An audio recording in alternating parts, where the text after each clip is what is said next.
Hi hello నమస్తే welcome to నేటి రాత్రినా and నేను మీ శివ సుబ్రహ్మణ్యం. ఎప్పటి నుంచో ఇక మనకు రాజకీయ నాయకుల గురించి పెద్దగా చెప్పుకోవాల్సింది కూడా ఏం లేదు. మనకి ఎప్పుడు తెలిసిందే, ఎవరు కూడా శుద్ధపుసలు కాదు, ఎవరు కూడా చక్కగా లేరు అని చెప్పి కూడా మనం తెలుసు.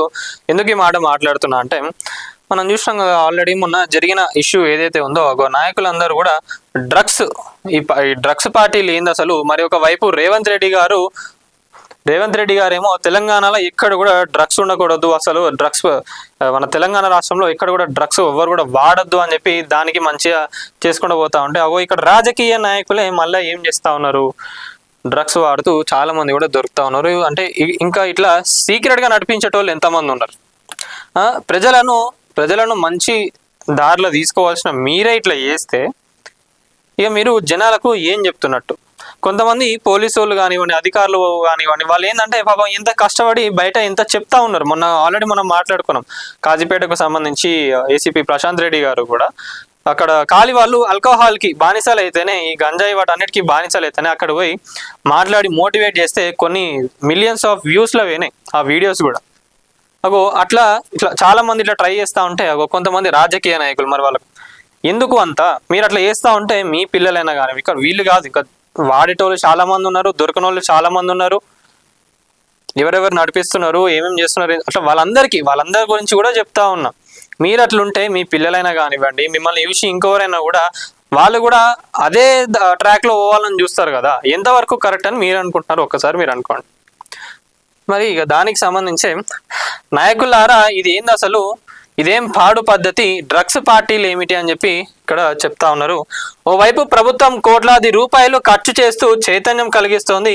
CM Revanth Reddy drugs free state చేయాలని చెప్పి పట్టుదలతో ఆడున్నారు. పోలీస్ శాఖ శక్తి వంచన లేకుండా కృషి చేస్తోంది.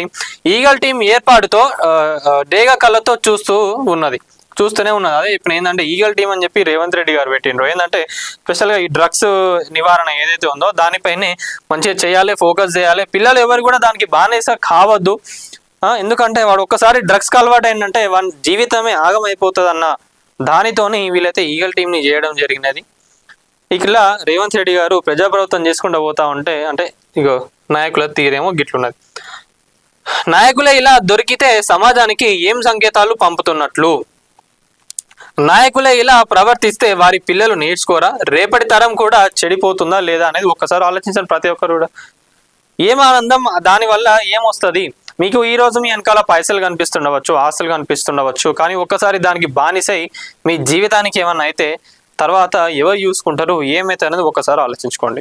ఖాళీ ఫ్యూ సెకండ్స్కో ఫ్యూ మినిట్స్కో ఖాళీ కొన్ని గంటల హ్యాపీనెస్ కోసమే మీరు అలా చేస్తూ ఉన్నారంటే మిమ్మల్ని చూసి మీ పక్కన వాళ్ళు కూడా చెడిపోతూ ఉంటే అది ఎంతవరకు కరెక్టు? ఇప్పుడనే గత బీఆర్ఎస్ ప్రభుత్వం ఉన్నప్పటి నుంచి కూడా చాలా మంది కూడా దీనికి అలవాటు పడతా ఉన్నారు. మళ్ళీ ఈ ఫామ్ హౌస్ కల్చర్లు ఎప్పుడైతే వచ్చినాయో అప్పటి నుంచి ఇంకా ఘోరంగా అయిపోయినాయి. ట్రేస్ చేయడానికి కూడా చాలా కష్టమైపోతా ఉన్నారు. ఇష్టం ఉన్నట్టుగా రేవ్ పార్టీలని, ఆ పార్టీలని, యువత అంతా ఏడిగిపోతున్నది. ఏం నేర్చుకోవాలి యువత?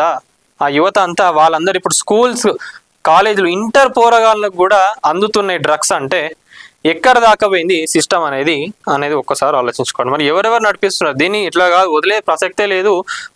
రేవంత్ రెడ్డి గారు మీరు స్ట్రిక్ట్గా తీసుకోండి. ఎంత పెద్దోళ్ళు ఉన్నా ఎవరున్నా కూడా తీసుకుపోయి బొక్కలేయండి. ఇట్లాంటి వాళ్ళకి ఏం చేయాలంటే దొరికినప్పుడు వీళ్ళ సభ్యత్వం క్యాన్సిల్ చేసేయాలి, వీళ్ళని పార్టీలోకి వెళ్ళి తీసేయాలి. వాళ్ళకు మళ్ళీ అక్కడ ఎన్నికలు వచ్చినా కూడా పెద్ద సమస్య ఏం లేదు, ఎన్నికలు కూడా రానివ్వండి. మళ్ళీ వాళ్ళకి ఏంటంటే లైఫ్ టైం కూడా మళ్ళీ అసలు పొలిటికల్గా రానివ్వకుండా చేసేయాలి. ఎన్నికల అధికారులు ఎవరైతే ఉన్నారో మీరు కూడా దీన్ని సీరియస్ యాక్షన్ తీసుకొని ఇట్లాంటి వాళ్ళు ఎప్పుడైనా దొరికినా కూడా మళ్ళీ వాళ్ళు ఎప్పుడు కూడా అసలు దేనికి కూడా పోటీ చేయకుండా వాళ్ళను నిషేధించాలి అని చెప్పి కూడా ఈరోజు అడుగుతా ఉన్నా. ఎన్నికల కమిషన్ జాబితా కాలం ఎన్నికలో పోటీ చేయకుండా నిషేధం వహించాలి, వీళ్ళందరిపైన కూడా నిషేధం విధించాలి వీళ్ళందరిపైన కూడా. అప్పుడు కనుక బుద్ధి రాదు, ఆ భయం అనేది ఉంటుంది కదా. ఎందుకంటే వీళ్ళు నిజంగా పవర్ లేనిది ఇట్లాంటి వాళ్ళు ఉండలేరు, పవర్ కానీ పైసలు లేని ఇట్లాంటి వాళ్ళు ఉండలేరు. కాబట్టి వాళ్ళకు బుద్ధి ఏంటిది, వాళ్ళకి ఎట్లా బుద్ధి చెప్పాలి అంటే ఇట్లా వాళ్ళని పూర్తిగా నిషేధించేసి వాళ్ళకి ఎప్పుడు కూడా పొలిటికల్ ఎంట్రీ లేకుండా చేస్తేనే అప్పుడు ఈ భయం అనేది ఉంటుంది వాళ్ళకి. ఏం నేర్చుకుంటారండి? అదేనా మంచి హ్యాబిటా? అది కాదు కదా. పెద్ద కొంతమంది ఏంటంటే స్టేటస్ కోసం ఆలోచిస్తారు, అట్లా కూడా ఉన్నారు. మరి అదేం స్టేటస్, అదేం దిక్కుమాలిన స్టేటస్ కూడా అర్థం కాదు. ఇది తీసుకుంటే స్టేటస్ నా దగ్గర ఉంటేనే అమ్మో ఇంకా నేను ఇంకా తోపని అనిపిస్తుందేమో అని చెప్పి కొంతమంది ధోరణిలు ఉన్నారు. ఫామ్ హౌస్లు, పార్టీలు, మాదక ద్రవ్యాలు ఏంది అసలు ఏడికి పోతా ఉన్నది సమాజం? మిమ్మల్ని చూసి మీ లెక్క కావాలి, మీ లెక్క ఇంకా పొలిటికల్గా వచ్చి ప్రతి ఒక్కరికి మంచి చేయాలి, నియోజకవర్గాన్ని డెవలప్ చేయాలి అని అనుకుంటారు. కానీ అవి మీరు చేసే కథలేమో, మీరు చేసే దందాలేమో అని గిట్లున్నాయి. అమాయక యువత డ్రగ్స్ అలవాటు చేసుకుంటున్నారు. ఎవరి వల్ల? మీ వల్ల కాదా? ఈరోజు డ్రగ్స్ కు బానిసలు అవుతున్నారు, బలైపోతున్నారు, జీవితాలను నాశనం చేసుకుంటున్నారు. డ్రగ్స్ బారిన పడకుండా చూడాల్సిన బాధ్యత నాయకులకు లేదా? ప్రజాప్రతినిధులుగా ఆ బాధ్యత మాది కాదని అనుకుంటున్నారా? తెలియని వారు తప్పు చేస్తే బుద్ధి చెప్పి మార్చవచ్చు. తెలిసి తప్పు చేసిన వారికి శిక్ష పడితేనే సమాజంలో భయం అనేది ఉంటుంది. అగో నేను చెప్పేది కూడా గదే. ఇట్లాంటి వాళ్ళకి ఏంటంటే వీళ్ళని గట్టిగా శిక్షిస్తేనే సమాజంలో ఒక భయం అనేది ఉంటుంది. ఇప్పుడు జనరల్గా మీ పొలిటీషియన్స్ అనేటోళ్ళు ఏం చేయాలి? ఇట్లాంటివి ఎక్కడైనా అవుతున్నా, ఎవరైనా చేస్తున్నా కూడా మీరు పోయి వాళ్ళకి చెప్పి మందలించి, అరే నాయనా కాదురా భయ్, ఇది అసలు కరెక్ట్ థింగ్ కాదు, మీరు దీనికి దూరంగా ఉండాలి అని చెప్పాలి. కానీ మిమ్మల్ని చూస్తే ఎవరైనా కూడా ఇంకా అగో ఈ బిజినెస్లకు దిగాలే, మా అన్న ఉన్నాడు కదా, మా వాళ్ళు చూసుకుంటారులే, మా వాళ్ళు పొలిటికల్గా ఎమ్మెల్యేలు, మినిస్టర్లు ఉన్నారు, వాళ్ళు చూసుకుంటారులే అనేది ఒక ధైర్యం వాళ్ళకి పెరిగిపోతా ఉన్నది. మిమ్మల్ని చూసి వాళ్ళు కూడా తయారవుతా ఉన్నారు. ఏమవుతుందంటే జీవితాలను ఆగం చేస్తా ఉన్నారు. ఆడ కుటుంబాలు రోడ్ల పైన పడతా ఉన్నాయి. ఇది ఎవరి వల్ల? మీ వల్ల కాదా? మళ్ళీ దీనికి సంబంధించి మేము అట్లా కాదు, మేము చాలా మంచోళ్ళము, మాకు ఎట్లాంటి అలవాట్లు లేవు, మాకు అవి చేయండి ఇవి చేయండి అని చెప్పి సిగ్గు లేకుండా మళ్ళీ కొంతమంది మాట్లాడుతూ ఉన్నారు. ఎటు పోతా ఉన్నది ఈ సమాజం కూడా?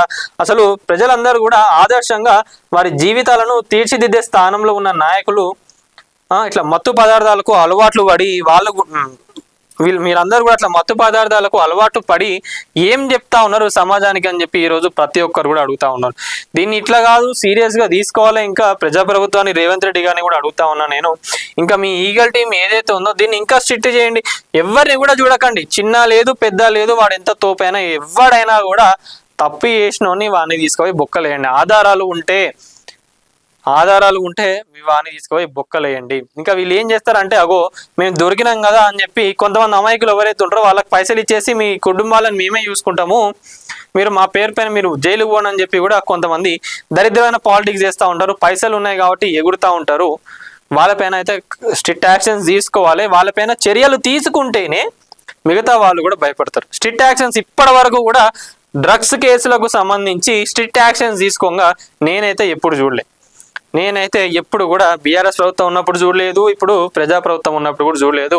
ప్రజాప్రభుత్వం వచ్చినాక ఇంకా మీరన్నా ఒక ఈగల్ టీమ్ అని పెట్టి ఇట్లాంటివి ఎక్కడ జరగదు, డ్రగ్స్ బారిన ఎవరు కూడా వాడకుండా మీరు కేర్ తీసుకుంటా ఉన్నారు. కానీ స్ట్రిక్ట్ యాక్షన్స్ తీసుకుంటేనే, నాయకుల వరకు వచ్చింది కాబట్టి స్ట్రిక్ట్ యాక్షన్స్ తీసుకుంటేనే ఎవరైనా కూడా భయపడతారు. మీరు హైడ్రా విషయంలో ఎట్లయితే బ్యాక్ స్టెప్ వేయకుండా నడిపిస్తా ఉన్నారో అదే తరహాలో ఈ ఈగల్ టీంని కానివ్వండి, డ్రగ్స్ దానిపైన కానివ్వండి, ఏదైనా కూడా ఇంకా మీరు ఏమైనా టీమ్స్ వేయండి, కొన్ని స్టూడెంట్స్ కానివ్వండి, యువత కానివ్వండి, వాళ్ళని ఎంచుకోండి. వాళ్ళు ఏంటంటే ఇట్లా మోటివేట్ చేస్తూ ఉన్నారు దాని వెనకాల ఓకని చెప్పి, వాళ్ళని కూడా ఇంకా ప్రోత్సహించండి. అట్లాంటి వాళ్ళు ఎవరైనా ఉంటే ఇంకా ఆ టీం కూడా గట్టిగా అవుతుంది, వాళ్ళు కూడా వెళ్ళి మోటివేట్ చేస్తూ ఉంటారు ప్రతి ఒక్కరిని కూడా. ఇక నాయకులు ఇట్లున్నప్పుడు యువత అనేది ఏడిపోతుంది అనేది ఒక్కసారి ఆలోచించుకోండి. ఈ రోజు యువతని పాలిటిక్స్లోకి రానివ్వకుండా చేసిండ్రు కదా, ఇంకా ఇవి కూడా అలవాటు చేసేసి ఇక వాళ్ళ జీవితాలను మొత్తం ఆగం చేసేస్తారా? అందుకే రేవంత్ రెడ్డి గారు ఇదైతే ఈ ఇష్యూని అయితే మీరు అసలు వదిలిపెట్టకండి, సీరియస్ యాక్షన్స్ తీసుకోండి. దీని వెనకాల ఎవరెవరు ఉన్నా, ఎంత పెద్దోళ్ళు ఉన్నా, ఎవరున్నా కూడా గట్టిగా వాళ్ళపైన యాక్షన్ తీసుకొని బొక్కలు వేసి పడండి అలా. అప్పుడే వీళ్ళకు బుద్ధి వస్తుంది. ఇంకోటి ఏంటంటే పొలిటికల్ ఎంట్రీ లేనియకుండా చేయాలి. ఎలక్షన్ కమిషన్ నేనైతే అడుగుతాను, వీళ్ళకి ఏంటంటే పొలిటికల్ ఎంట్రీ లేకుండా చేస్తేనే అప్పుడే వీళ్ళకు బుద్ధి వస్తుంది. వీళ్ళని చూసి ఇంకొకరు కూడా భయపడతారు, చెయ్యొద్దు, అది దూరం ఉండాలి అని చెప్పి వాళ్ళకు కూడా అనిపిస్తుంది.